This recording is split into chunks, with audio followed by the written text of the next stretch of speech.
Well, when you have a back problem, you usually call a chiropractor, but did you know a chiropractor could also help with your child's ear infections, fight osteoporosis and other sports injuries? Joining us this morning is Dr. Sean Hudson with some very useful information. Good morning, Doctor. Thanks for having me. Thank you for being with us. Now, what exactly, you can, a chiropractor can help with ear infections? Well, in my office, I've had patients come in with their children because their children have had chronic, ongoing ear infections, typically middle ear, otitis media, and that's usually caused because the eustachian tube doesn't allow fluid to drain.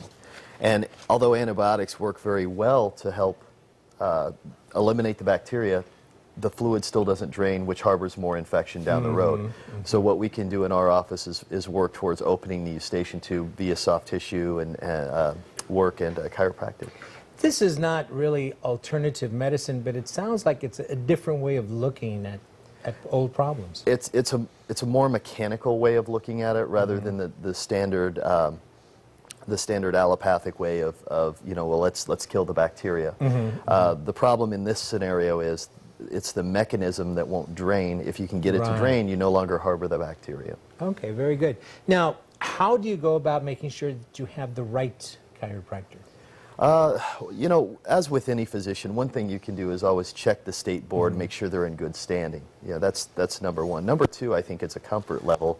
Interview the doctor. When you go in for a consultation, that doesn't obligate you to stay with that doctor. If you're not comfortable with the office, the staff, or even the physician, you can look elsewhere. There's plenty out there. There's lots of good doctors in every field. That's very interesting. I mean, even a doctor can be interviewed. You're going to be interviewed, right? Absolutely.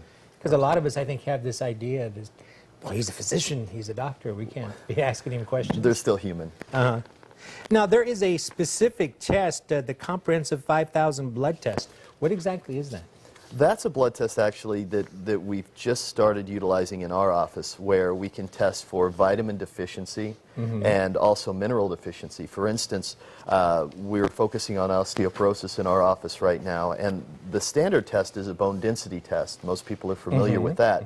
But what this can do is actually test the blood serum for levels of calcium at the cellular level, and see if you actually have enough calcium intake in your body, and if you are taking calcium, if it's being absorbed.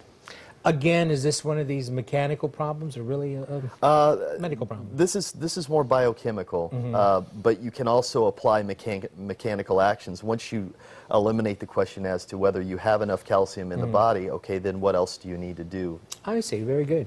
Very interesting. A lot of interesting information. If you'd like that information, just go ahead and call our hotline or dial on to azfamily.com. And also, there's going to be a free seminar at the Scottsdale Civic Library. When is that going to be? Okay, we'll have that information on our hotline. Again, Doctor, thank you very much for being with us. Thank you very kindly. Okay, stay with us. We'll have more.